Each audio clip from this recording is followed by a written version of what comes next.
Welcome back to the channel. I am standing in front of our completed reservoir with the creek running, and today I'm going to go ahead and show you how we got it done.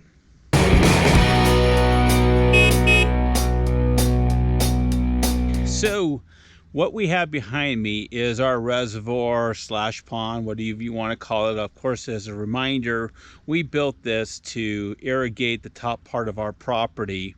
It holds about 400,000 gallons, and if you've been with us on that journey, you've seen how this was built. You know, the effort that was put in, the battle through basalt rock that eventually led to this thing being built the way it is.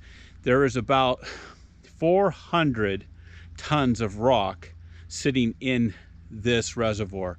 I didn't care for the trash bag look that the big liner made. Not only that, we had to be concerned with the wear on the liner over time, the sun baking it and what have you, because this will have no water in it during a certain portion of this year, call it mid to late September.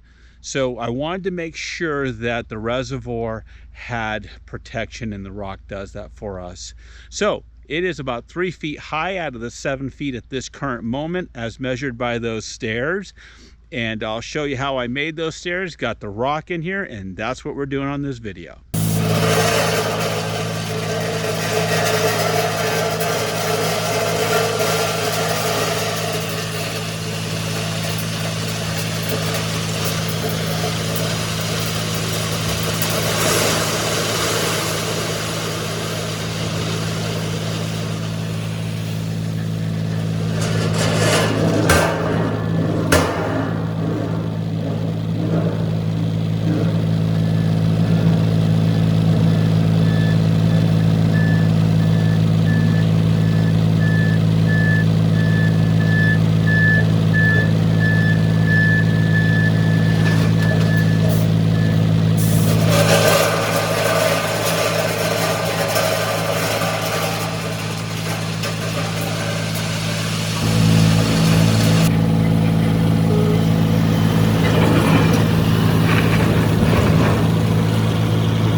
Okay, what you see behind me is the telebelt machine, huge truck that looks like a hook and ladder for a fire engine. He's going to send a belt out about 110 feet to me down a 6-inch pipe. Okay, and I'm going to place the rock into location. First time ever doing this, so you know, it'll be an interesting first 20 minutes, sure. Then after that, it'll probably be pretty slick. But then there's also going to be a hopper that's going to be on the other side of the creek that Ron is going to fill up with the skid steer, and that'll be an exciting moment too, because now you've got the rock going into it, going up the telebelt to the next telebelt, out to me, down onto the ground. So we hope to have about 60% of this reservoir completely covered today, with the hangover till tomorrow. Don't know how much is going to be. It all depends on, I guess, the rhythm of things and whether or not it continues to rain and if I'm sliding down this hill. So with that, we're going to get to it, and yeah, here we go.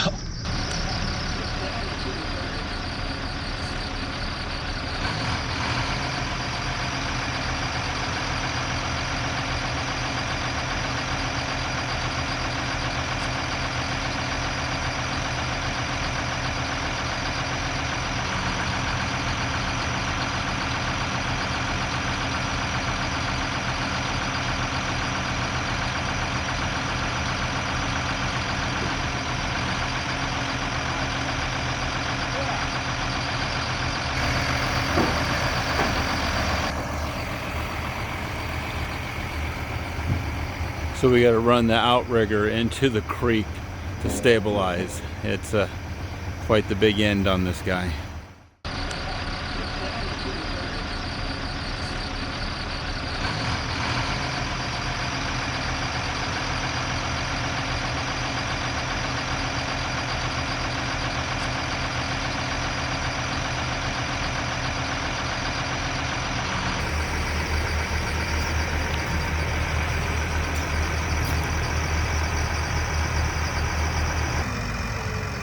So this telebelt's going to extend out over the reservoir about 110 feet. You can see it extending out a little bit there.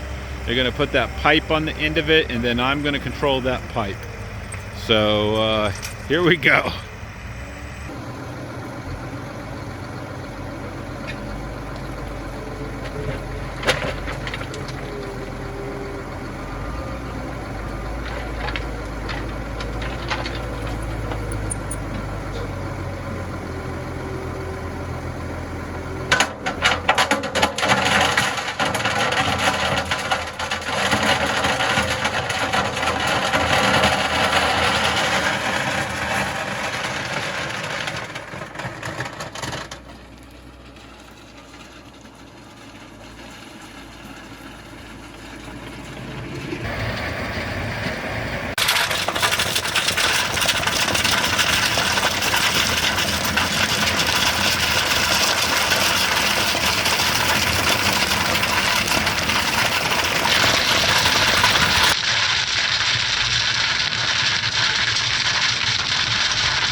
After initial review of the telebelt operator moving the rocks through the pipe and stuff, it just made a lot of sense just to go ahead and let it drop into the reservoir rather than having me man the end of the pipe.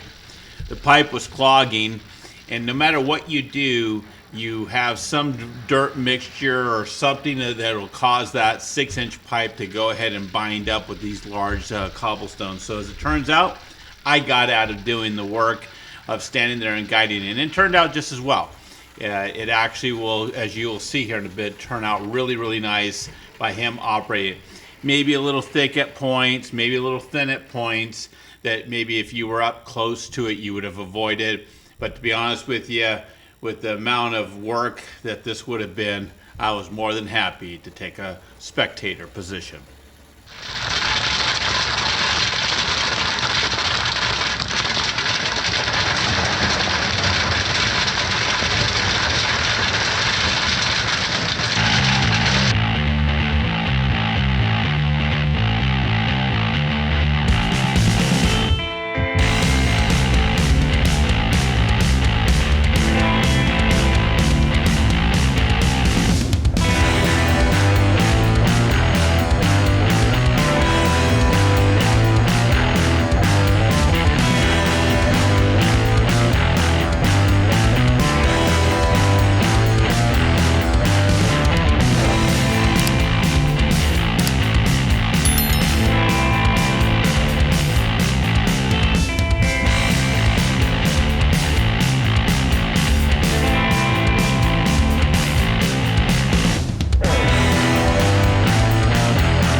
Bit of a progress report.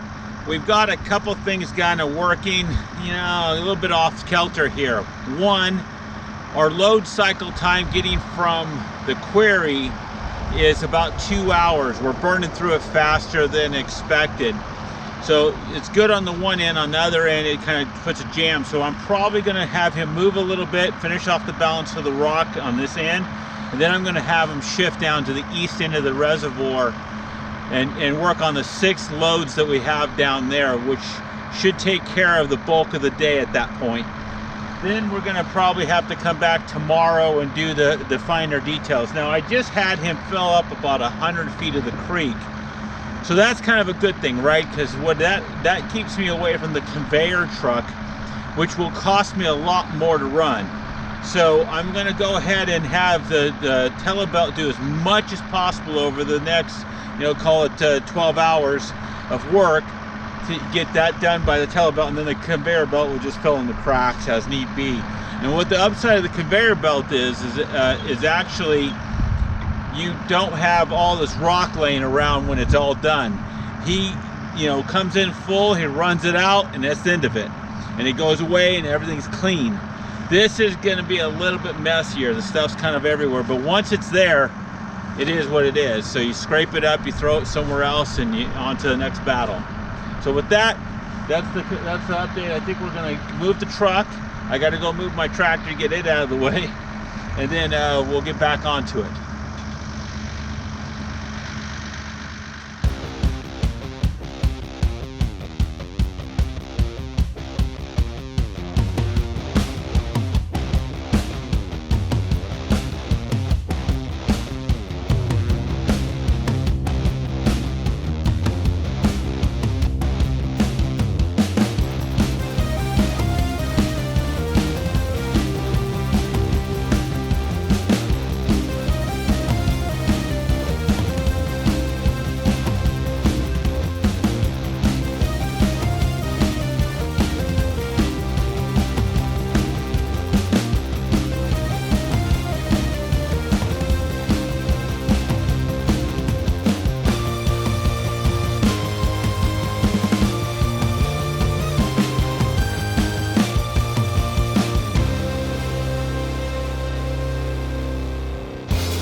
You're building a reservoir and you're putting it down 7 feet into the ground, and you have slopes of a 33-degree, and adding 2 to 4 inch cobblestone onto it, you're going to have an impossible moment to try to get yourself back into the bottom of that reservoir and get to anything that may have to be getting to. So I am building stairs to put on the side of the reservoir. Next to me is my mock-up. I have already built this out, and I believe this is going to be my final design. It will also serve as one of my forms to build out a stair. I'm not looking for the stair to be much. It's only going to be 10 inches wide.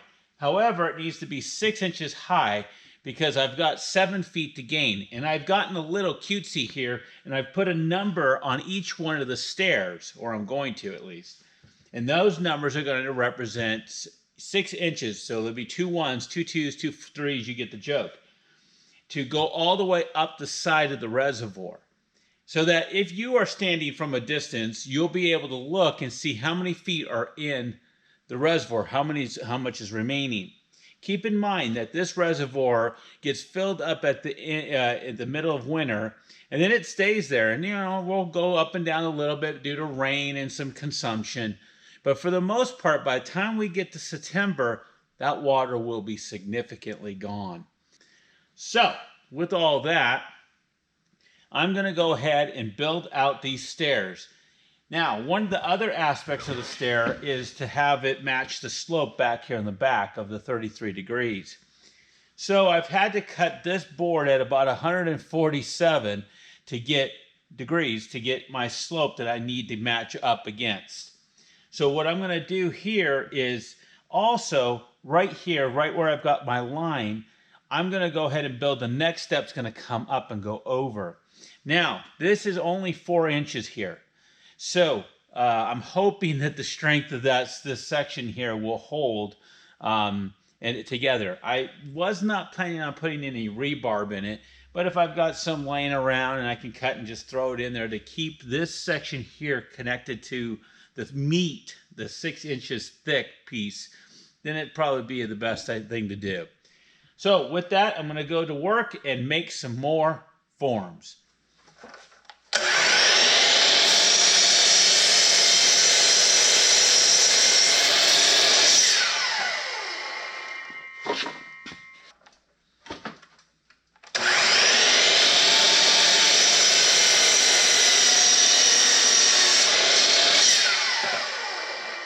So odd but true, I'm actually going to use some stakes to make it a full 6 inches. Keep in mind that this board here is only 5.5 inches. It's a little less. But with this piece here, it makes it a full 6 inches. Now, I could have just cut the wood on the table saw, but I'm not a big fan of doing that small of a piece on the cut through. It can be done, but that chews up a little bit of push stick and what have you. So I'm going to go ahead and just work with it this way. It works great. As you can see, my form worked out okay.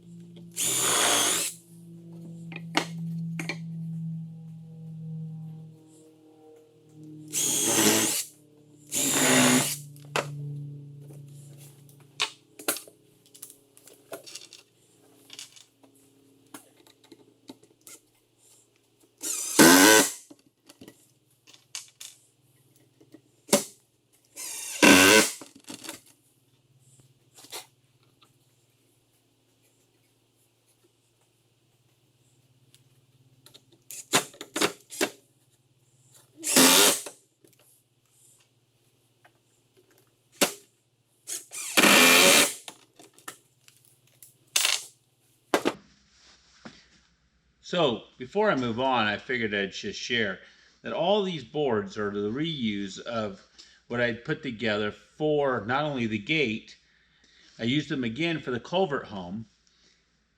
Now I'm going to use them another time here again for these stairs. I think I've got my use out of them when I'm done with this exercise. So what I have here is a slide that has a nice angle adjustment across it. Dad had put this together some years ago, and I was looking around for something. You can't cut 147 degrees on the compound miter saw. So you got to do it on the table saw, and that's exactly what I'm going to do. I had to learn the first couple times, but I've worked it out.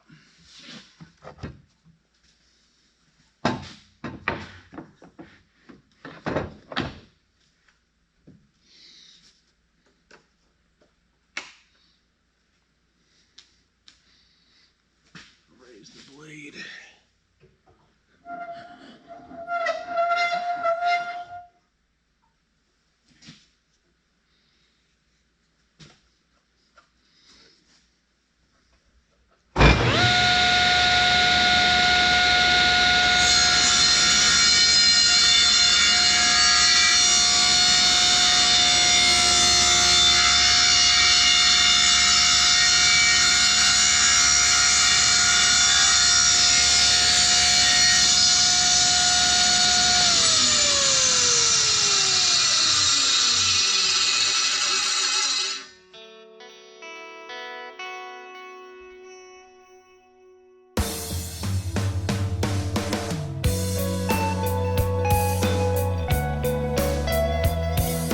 So now working in bulk, I'm going to go ahead and put together all my 13s, my end caps for the form, and then also the other 27-inch guys and cut them to size on the angle. I'll put those together as well, just as an efficiency.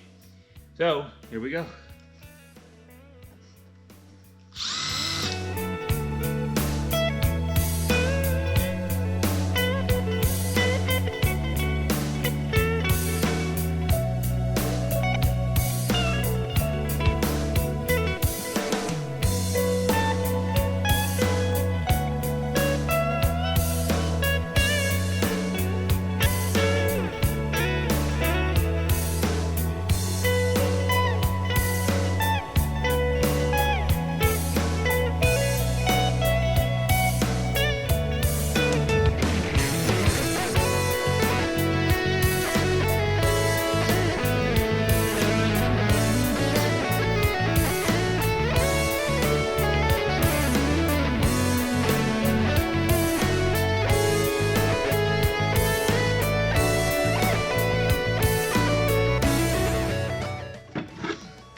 Okay, so I went out to Amazon and got myself some of these numbers.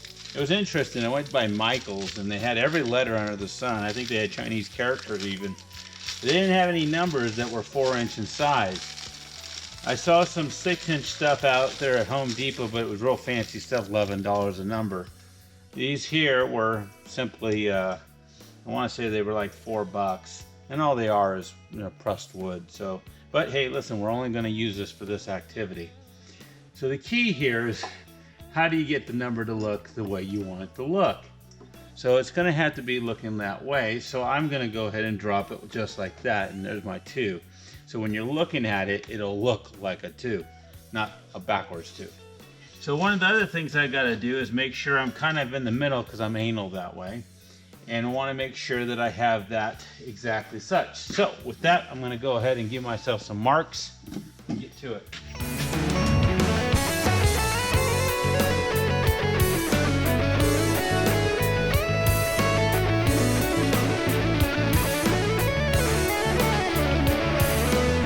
Well, it's the morning now, and I'm here to mix up the concrete for the forms. So I'm going to go ahead with 4 bags to start off with. I think I'm going to get, you know, basically 1 1/4 out of each bag. So I should have enough. With that, I'm going to go ahead and go.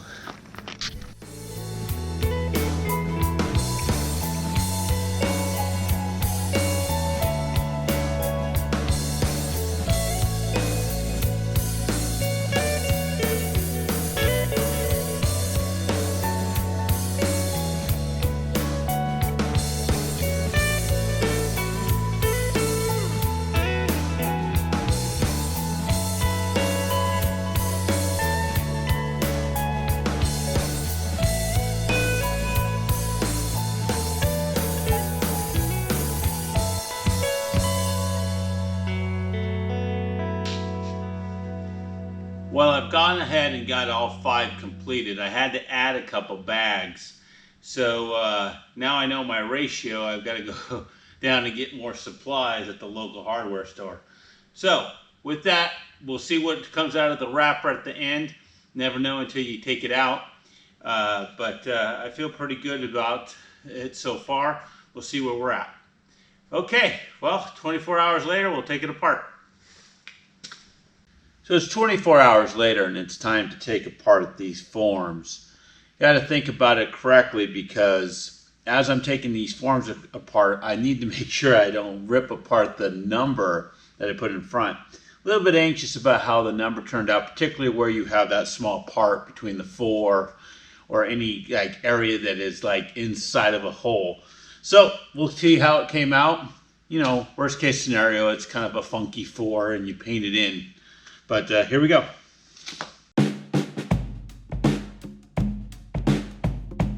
Okay, so the outside of it came out okay. Yeah, I'm missing that middle as I expected, so that's kind of a bummer. But, you know, move on to the next one. I'll get better with each one of them. I'm thinking I need to do a little bit more water. It just doesn't seem like I'm ever getting that right texture that I'm looking for. So there might be some more work here to be done, you know, as far as getting this nice and smooth.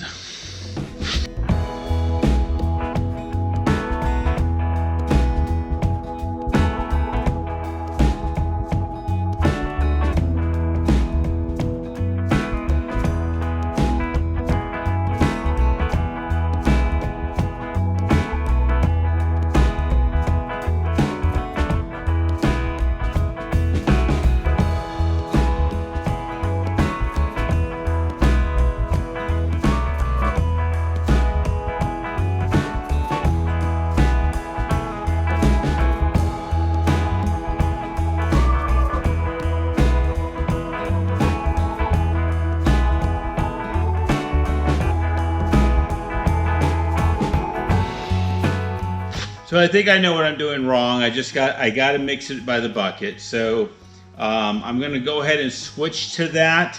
It'll take a little bit more time to get her done, but it's going to end up with a better result up front instead of trying to back end it with a bunch of nonsensical nucrete to try to get it to work out. Yeah, they didn't come out of the forms nicely, so I've got to take a different tactic.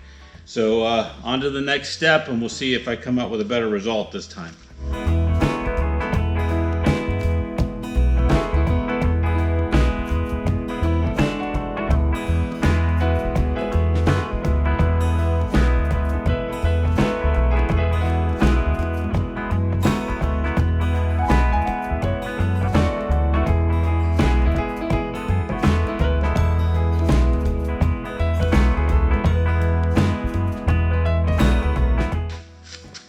Okay, it might be just a bit too wet now.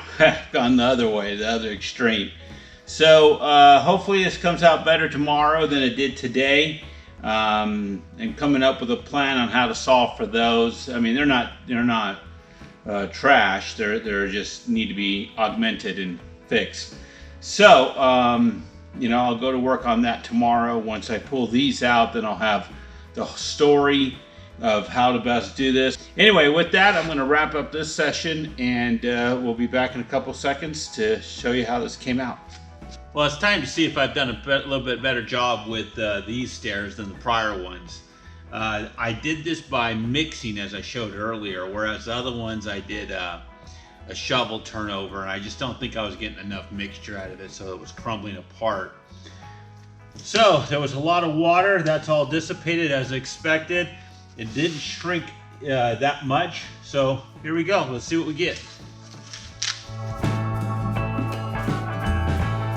Oh, a lot better. A lot better. I actually could live with that number the way it is without doing anything to it, so that worked out nice. Now this was the 1, which is an easier number to pull off, but a lot better. So, good.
Hop out of this right away here.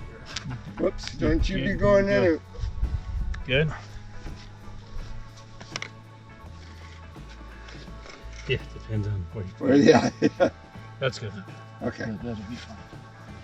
Okay. Okay.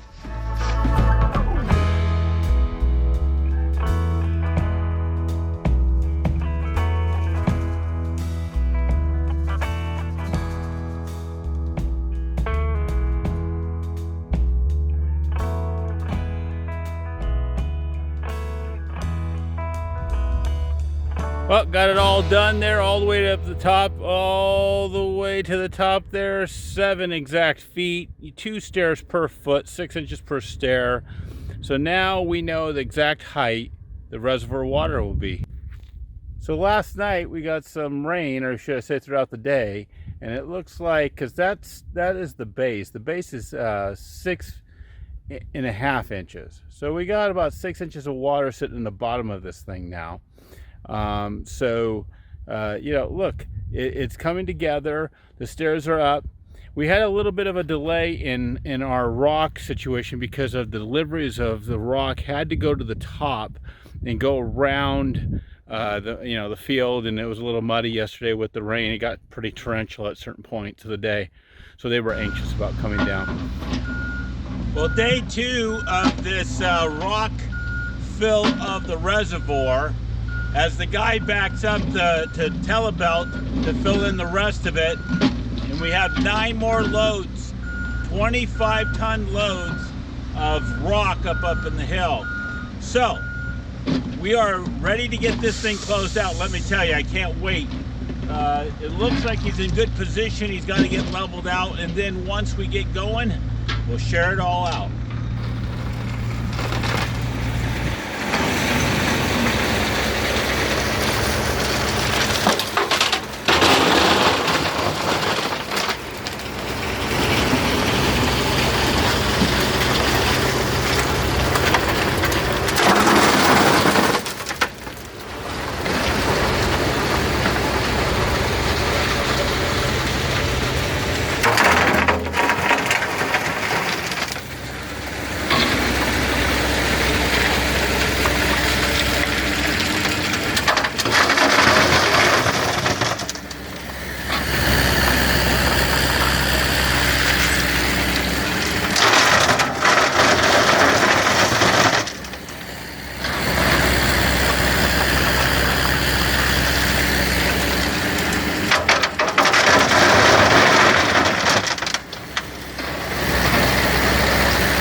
So he has to reposition to get that last section.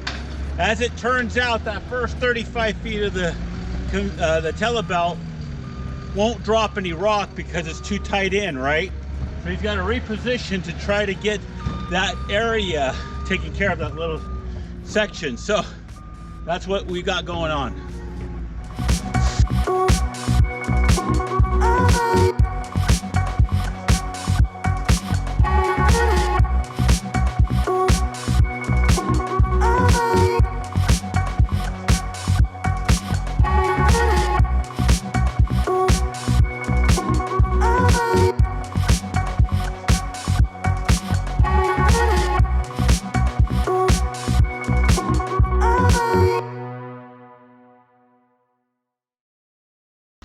Well, today is an exciting day. We have the creek running through, first time of the season, and everything seems to be working as planned.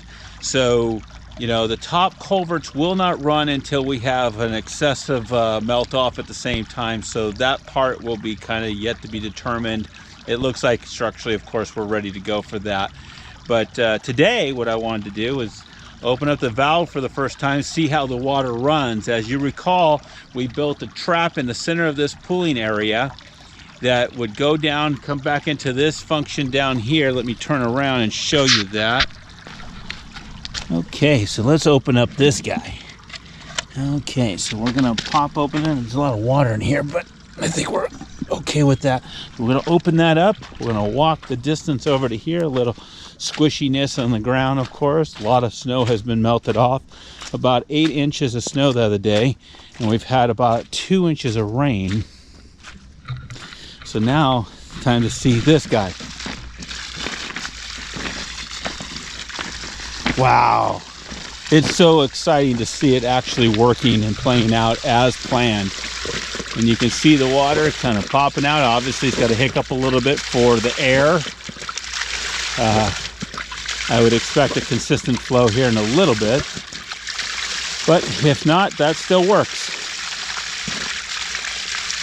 There we go, a little bit more consistent. Wow, that's exciting. That's really cool. So now that's going to be flowing into the system. I'll probably end up waiting to get that water to be cleaner.